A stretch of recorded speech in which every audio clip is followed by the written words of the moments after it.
Jesus, Teeny Tiny. Wow. Thought he was going to spill my margarita. Wow. A tragedy. Listen. Okay.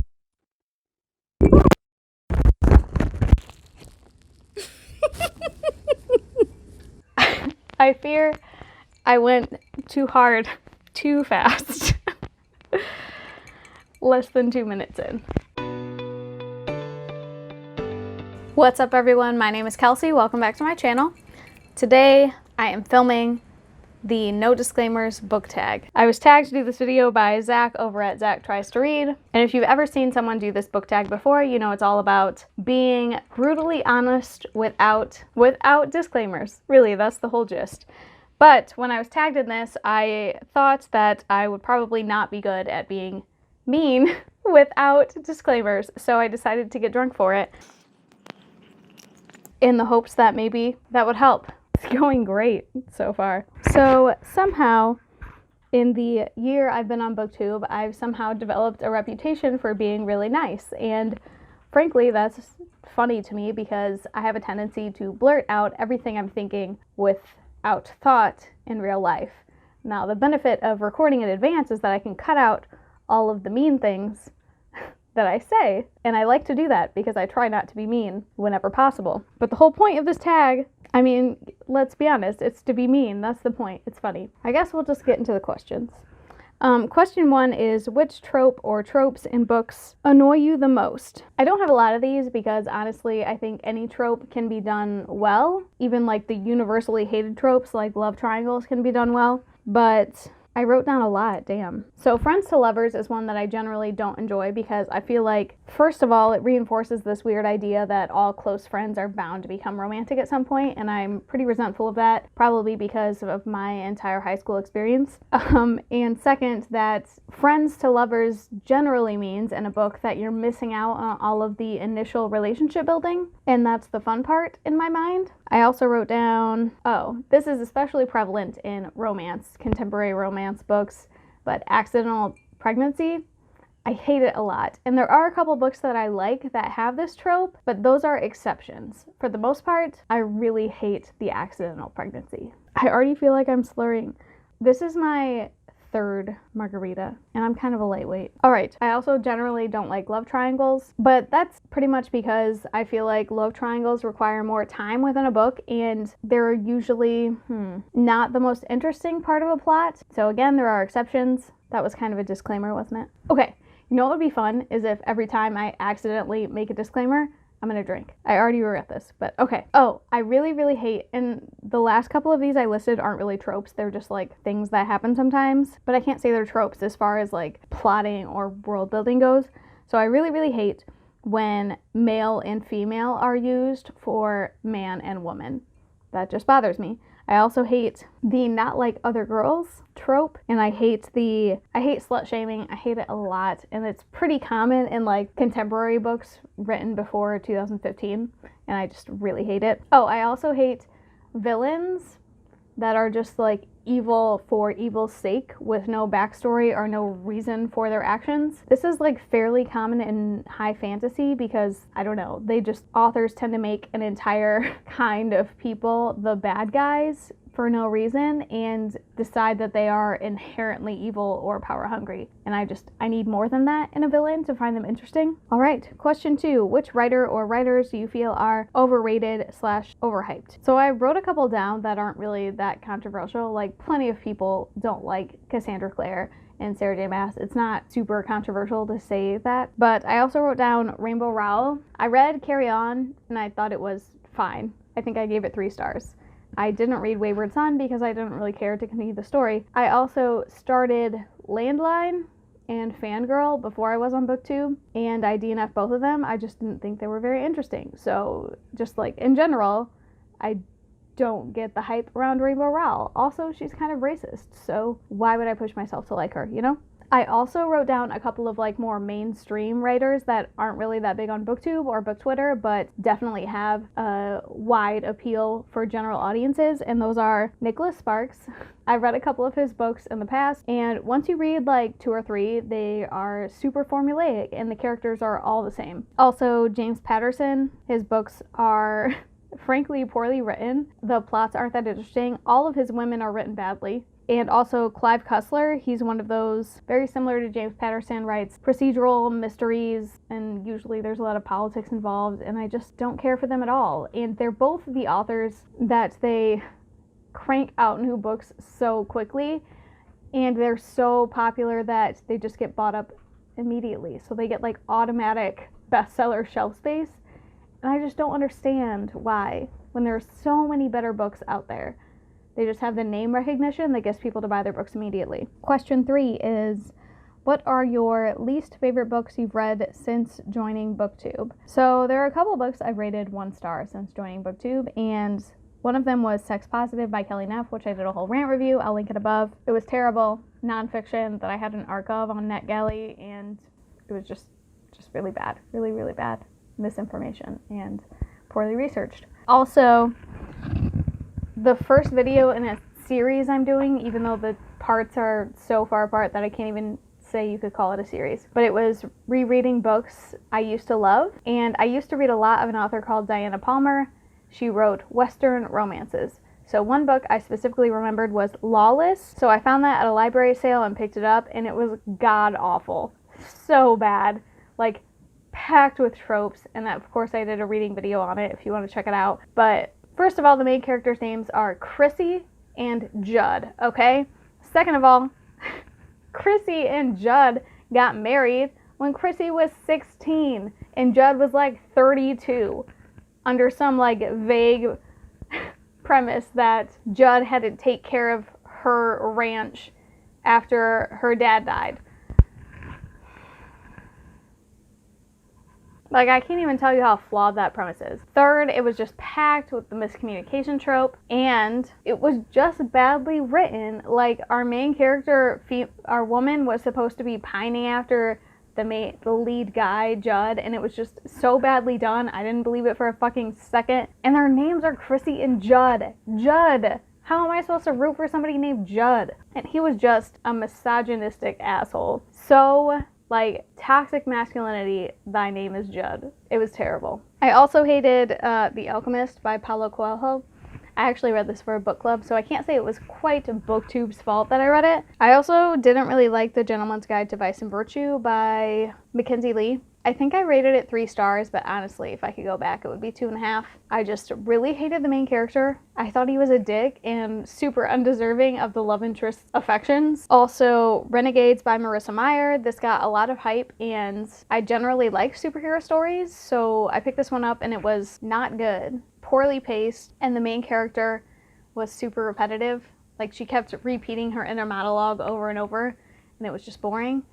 Also, Beastly by Alex Flynn, which was a Beauty and the Beast retelling that was really terrible. I think the book was only like 200 pages long, and the love interest girl was like paper thin from a character perspective, and the main interest guy was irredeemable, and the whole point of the book was to redeem him. So it failed. I also really disliked The Cruel Prince by Holly Black. Oh shit, that's another one I should have put on my authors that I think are overhyped. Holly Black. I mean, I've only read The Cruel Prince, so I can't really say the author is overhyped, but damn, I really didn't like it. I think I gave The Cruel Prince 2 stars. I just didn't get it. I didn't like any of the characters. I thought, I don't know, I really like female characters that are murderous and stabby, for lack of a better word, but Jude did not live up to my expectations. Like, I didn't believe anything she said about herself. There's this line that's really popular among fans that's like, if I couldn't be as good as them, I would become so much worse. And I was like, okay,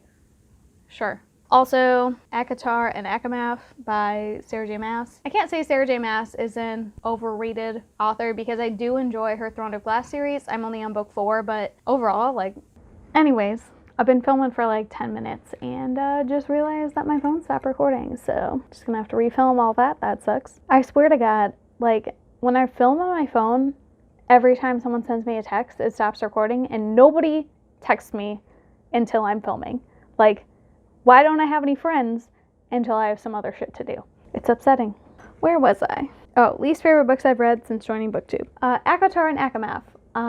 I didn't enjoy these at all. Actually, I can't really say that. I enjoyed them in they're really bad kind of way. Like an entertaining kind of terrible, like bad movies can be. But I can't say that Sarah J. Maas is an overrated author because I actually really enjoy her Throne of Glass series. Like, I'm only on book 4, but I find it pretty entertaining, and the lowest rating I've given one of those books is 3 stars. All right, where am I? Question 4. A terrible ending that ruined an otherwise quality book. When I first thought about this question, I couldn't really think of anything that really fits because most of the time, and most of the books I've listed here are books that I was already feeling kind of meh about, and then the ending was just bad on top of that. So the first one I have is Mem. That's funny though. By Bethany C. Morrow, which is a novella that I was really interested in the premise of, but I thought the whole thing was poorly executed. So it's set in this like 1920s alternate history where a technology has been developed that people can have memories removed, and when these memories are removed, they manifest as imitations of the people they come from. And I'll put a spoiler warning up, so skip ahead if you want to read this book. I was really disappointed that this really interesting premise was wasted on what felt like what is essentially a romance. And then I also have Every Day by David Levithan. You've probably heard of this, but it's about a character that wakes up in the body of a different person every day and falls in love with this girl, and every day they wake up in a new body and try to find this girl. And as a person that reads a lot of science fiction and fantasy, I like it grounded in some sort of explanation or reality, and this book ends with none of that, and I was really upset by the ending. And then I also have The Wicker King by Kay Ingram, which I was feeling pretty favorable about until like 60% of the way through, and I don't know, the characters were super codependent and there's mental illness involved, and I thought it was, I don't know, weirdly excused their codependence in an unhealthy way, and I just was not into the ending at all. But once I thought about this for a little while, I thought of a book that really, really fit the bill. And this is a trilogy that I read before I was even on BookTube, and it is the Half Bad trilogy by Sally Green, and it's a fantasy book kind of set in our world, but where witches are a thing. And it's one of the first books with queer characters that I ever read. The main character is bi and the love interest is gay. And when I first read this trilogy, I loved it. I was obsessed with it and I thought it was amazing. Like, I finished it on a plane and I was sobbing on the plane because I thought it was so good when I finished the trilogy. But once I read more and more queer books and popular queer fiction, and I realized that, bury your gays is really a thing that happens. And Half Bad trilogy does that. And once I realized that, I started to slowly hate it, and it was so fucking unnecessary. Like, that's what makes me so angry, is like, I thought the books were so good. I think the original trilogy, when I first read it, I gave it 5 stars, and now I just hate it so much. It makes me so angry just to think about it. Like, what the end could have been and what it is, how she wrote it. So fucking unnecessary. Like, I'm livid thinking about it. And the series itself, I loved so much. So the ending is just infuriating. I don't recommend it at all, obviously. Question 5. Which fictional characters do you wish were not killed off? So I want to start this by saying I'm not including characters that I feel needed to die for the closure of a story or had a purpose for dying. And like, for those, A Conjuring of Light by V.E. Schwab, there are deaths in that book that I think were necessary for the plot. And The Seven Husbands of Evelyn Hugo, which was super tragic, but again, I feel like the deaths in that book fit the plot. Also, it's basically a combination of historical and contemporary, and everybody dies, which sucks, but is a reality. So for this, I have obviously the Half Bad trilogy, which I just ranted about, but also The Scorpio Races by Maggie Stiefvater. There's a death at the end of that book that made me really upset, and while I understand why it was included, and I don't think it was totally unnecessary, it was really upsetting. And I wish it hadn't been included. Damn, that was sad. And then also The Hunger Games by Suzanne Collins. I read these books when I was in high school, but Rue in the Hunger Games. I don't know. Maybe it was necessary, but still fucking upsetting. Like, oh shit. So sad. All right, question 6. What are your bookish pet peeves? All right, when I read this question, I wasn't really sure whether it meant like physical books, bookish pet peeves, or like people that are into books pet peeves, or book community pet peeves. So I went with all of the above. So first I have, because this is something I've encountered a few times, when people seem to think you are expected to read negative reviews of books that you like, which I think is fucking dumb. Because for most of us, books are a pastime, a hobby, something we do to enjoy ourselves. So when someone acts like you're not a real book reader, if you're not open to critique of books you love, is just fucking dumb. I get this a lot concerning the Shades of Magic series because I'm such a diehard fan and a lot of people don't like it, which is fine. I understand why. That was a disclaimer. That was a disclaimer. But for some reason, people seem to think that I should have to read or listen to or watch negative reviews of a series I love because of, I don't know, weird cultural expectations. Like, people have literally told me that if I'm so attached to characters that I can't watch anything negative about them, that I clearly need therapy. Which is true, but therapy is expensive, okay? Let me attach myself to fictional characters. That's fine. Are you gonna pay for my therapy? No. Okay, for physical books, I have when book spines don't match. It's one of my biggest pet peeves when you have a series of books and you look at them next to each other and the titles are uneven. Why would you do that? It doesn't make any sense. I'm a designer and I'm telling you it's not that hard to make them match. I hate it so much. Also, I don't understand why all trade paperbacks aren't a standard size. If I buy a trade paperback, why aren't they the same size as all the other trade paperbacks? Why aren't there sizing standards for books? This is a real question. Why? For most other things, there are standard sizes. Like if you made a 12-inch by 4-inch trifold brochure, that would be fucking weird. Why would you do that? There are standard sizes for things for a reason. Okay, another pet peeve, and this is more of a bookish community book lover pet peeve, is when a group of people are like talking super hyped about a specific book and someone jumps in with their negative opinion. I don't know. This is something that really bothers me when a bunch of people are like, oh my god, I love that book. What did you think of this? And they're discussing characters and the plot. And then someone unsolicited, it is like, oh, I really hated that book because of such and such reason. Like, does anybody fucking ask you? Just let us enjoy ourselves. Talk to your group chat. Jesus. Okay, last, another bookish community pet peeve of mine is, I don't even know if I want to talk about this. Yeah, I do. It's when people, mostly women to be honest, get super weird and fetishizy of male-male couples. It makes me supremely uncomfortable, and I can't even imagine how gay men feel about it if it makes me, a woman, uncomfortable. And all it takes is a little bit of self-reflection to realize that you're being fetishizy and like roll it back a little. Because there is really a difference between sexual attraction and interest in fetishizing. And a lot of people in the book community cross that line. I don't know if this is like an unpopular opinion or if people just don't realize this, but you can definitely be queer and still fetishize male-male couples. I don't know. That's something that's been really bothering me lately in the book community. All right, question 7. What are some books you feel should be given more recognition? Literally no one that has ever been on my channel is surprised by this, but The Tarot Sequence by Katie Edwards. So far, there are 2 books in the series, The Last Son and The Hanged Man. There are going to be 9 books in the series, but I love it so much. So much.